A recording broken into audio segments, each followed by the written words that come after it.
Topwater time, let's do it! Kraken bass style. Here I'm going to demonstrate all these topwater tactics I've been talking about. You know, knowing when to throw topwater is critical. Look at this.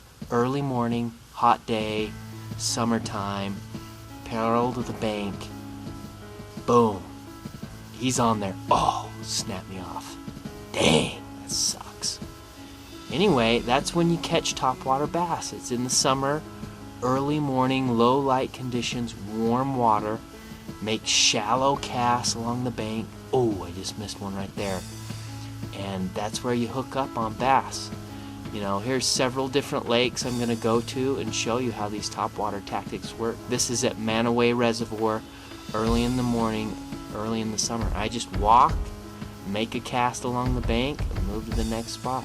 Oh, God, missed that guy too. Struggled hooking up on the topwater bites at Manaway.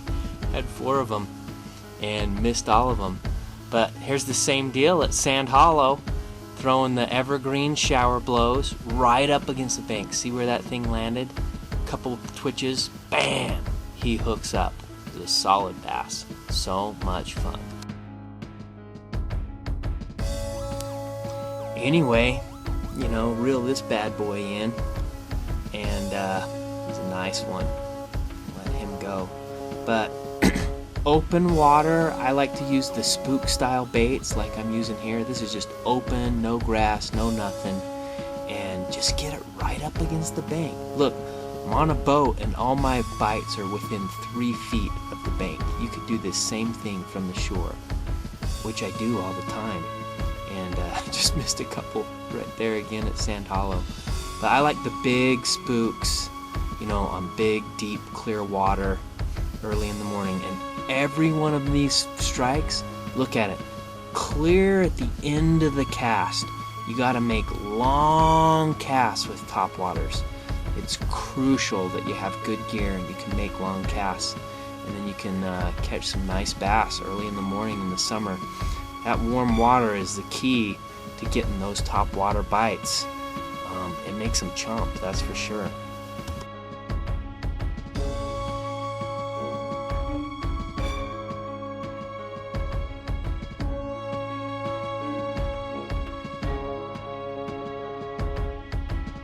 Alright, same deal, different day. Boom! This is at Ochre Lake in daybreak. And you saw that clear at the end of my cast. Look, I'm clear up above the bank.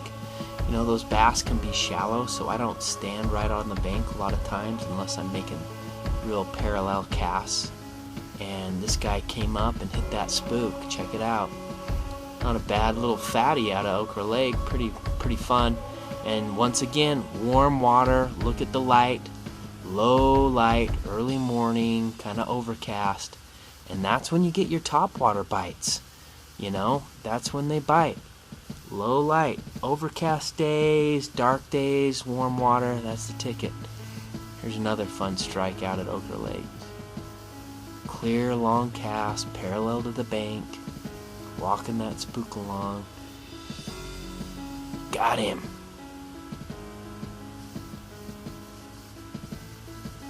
Oh, that guy just chucked me.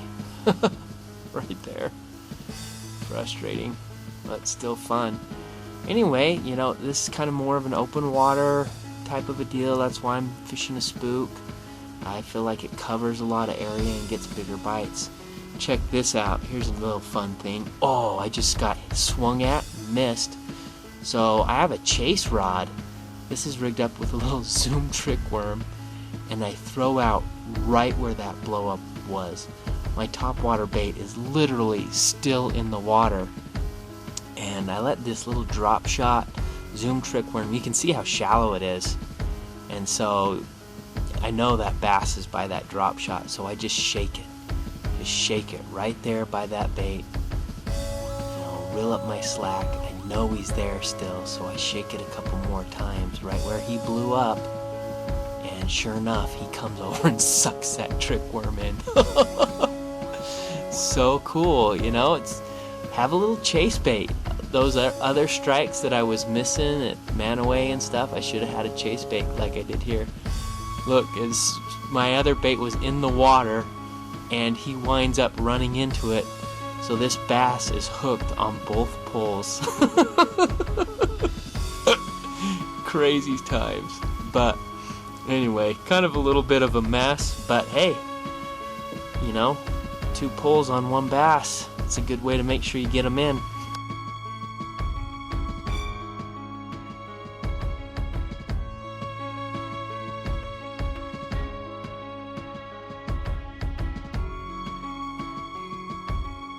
Here's the mess in all its glory. Got the shower blows, spook style bait, and the trick worm in that bass's mouth. Took me a minute to figure this one out, but he swam away healthy and fine. So fun.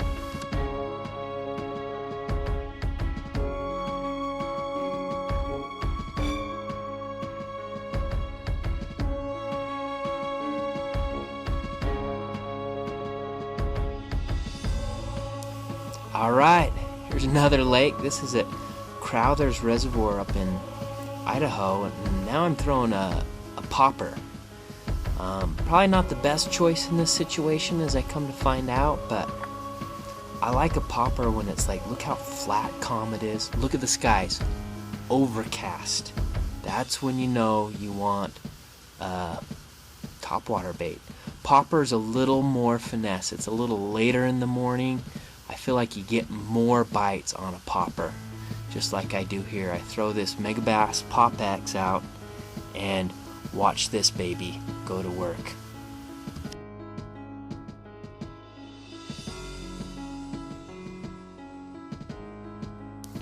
I'm just walking that popper really slowly, and ooh, see that guy roll on it?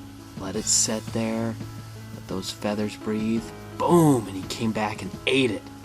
That's why a popper's so good. It's a finesse bait. You leave it there.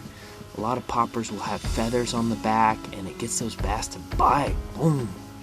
He's not a giant, but he's a good one. Super fun bass. It's fun catching them on poppers. There he goes. Yeah, bro. So I clean off the gunk, and grass and stuff is not good on your baits, and that's why a popper isn't a really good choice right here. It's because I'm not confident that it's going to catch a bass, because it's going to pick up grass and stuff. But I still throw it because it had a couple bites, and it's a great finesse bait. Once again, throwing parallel to the bank, just walking it along. Goosh! Nice one, dude. Super fun bass. But topwater poppers work great, especially if you're needing to finesse those bass to get them to hit it. A little later in the day, popper works a little bit better. It's a fun bait to throw, but if it's too nasty, I would opt for something else, and I'll show you what that something else is right here. Something else is a frog. This is a Kitech noisy flapper. It goes through junk like a machine, and it doesn't pick stuff up. It's a little faster moving bait for a little reaction strike. Look, doing the exact same thing, parallel cast, but I'm bringing it up through the junk, and those bass will lay up in that stuff. He come up out of that mat. See that point? That's where he was. And notice how I made a long cast to that spot to get him to bite. He come off right there by the bank. But look at all that junk. What happens is the day moves on, bass will move up under cover. Even though, you know, it's still kind of overcast and shady, and they're still wanting to feed, they like to ambush stuff. And a frog is a great bait if they're just right up in the nasty. So, boom! Got that guy. Super cool. Yeah, bring him in, bro. And that's how you decide what to use. You know, look at your conditions, see what the bass are doing. I saw a bass wake up out of that grass mat to hit one of my other topwater baits earlier in the day, and so I'm like, I'm just gonna throw right into those guys. And that's what I did, start popping them on this Kitech noisy flapper.